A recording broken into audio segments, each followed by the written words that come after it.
So, to get your New York broker license for mortgage brokers, you have to wait about 3 years right now. It's a process, that's for sure.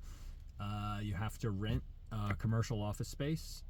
So, I've had an office space for 3 years that I have not been able to use because I only want a license in New York. So, had I gotten licensed in another state, I thought about it.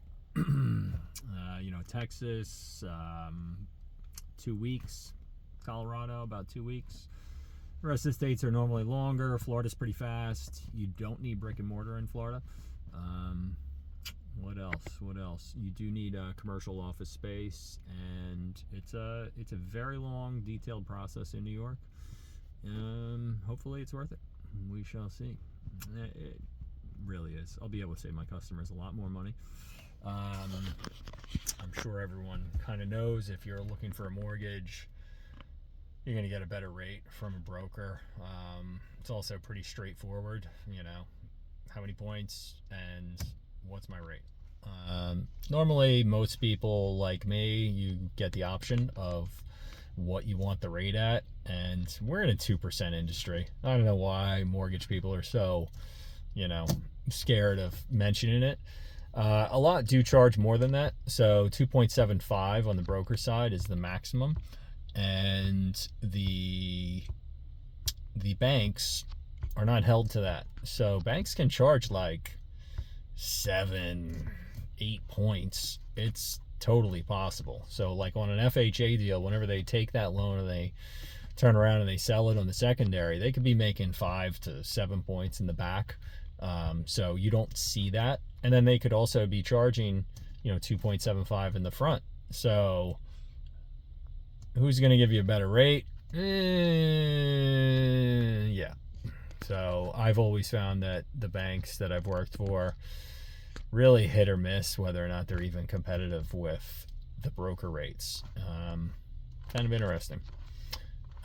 You even see that on the wholesale side. You'll see big banks like Rocket. They have a retail department, and the retail department rates are not nearly as good as what you can get going through a broker going to their wholesale department. Kind of interesting.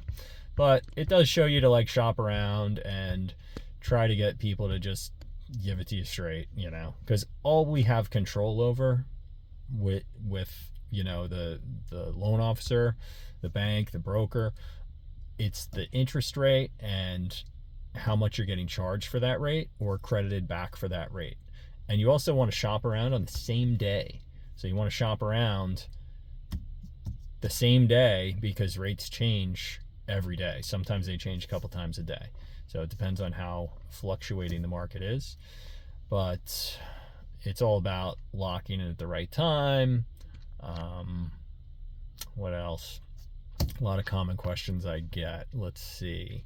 One of the biggest issues that we have is sourcing assets. So a lot of times people are moving money, they're getting gift funds, you've got cash deposits. That's the most difficult. So you do have to, source in season. But now Fannie and Freddie, new rules, you actually can self source. You don't have to season funds like gift funds. You just have to show it came from that person's account.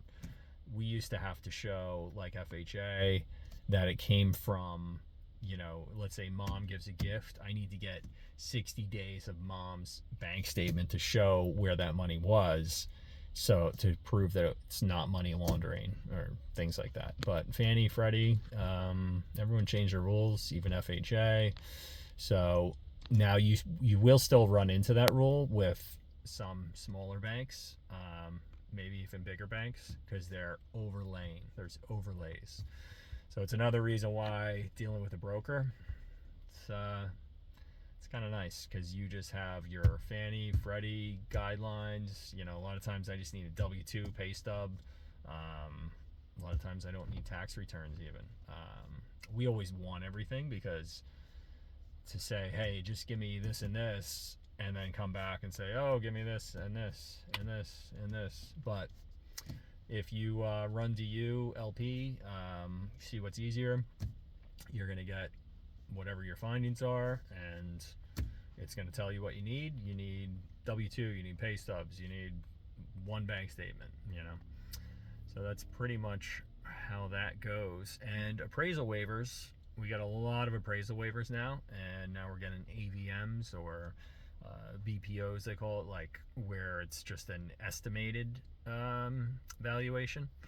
So it does depend on the loan type. If you're going, FHA, you're not going to get that. You're going to need an appraisal. I've never seen a waiver on that unless you're doing a streamline refinance.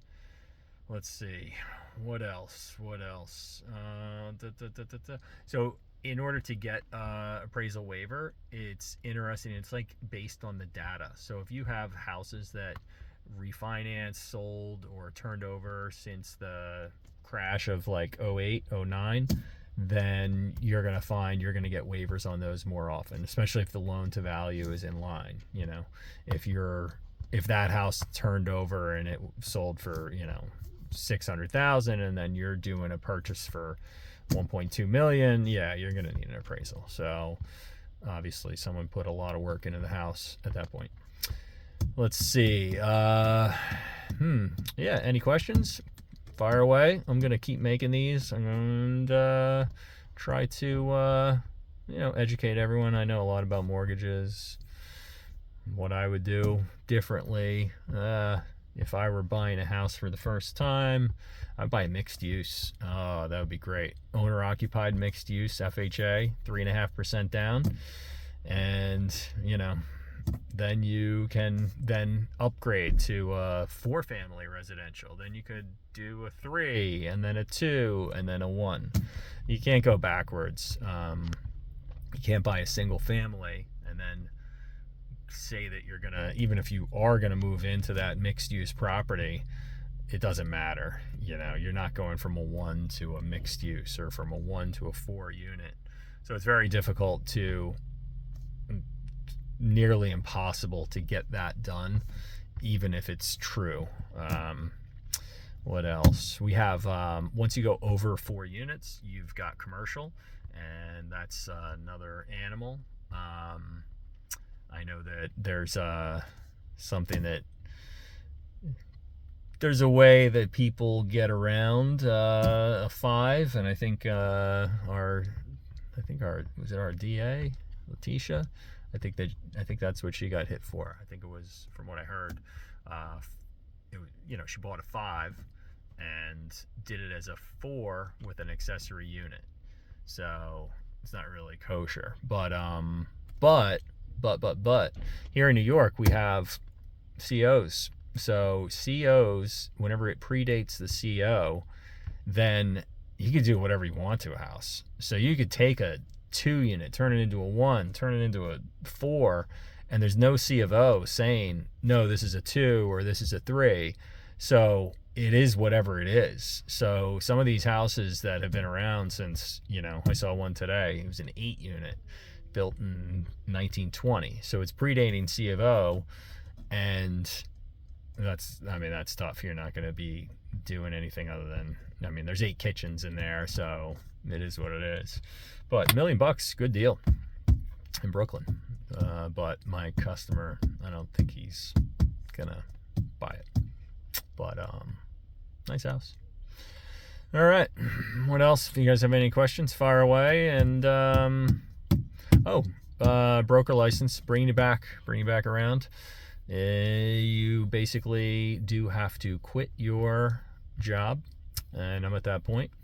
I had to quit my bank job and waiting for my broker license. It should be here Monday. Knock on wood. My head's made of wood. What else is useful? I can't think of anything. All right, enjoy. Have a good one.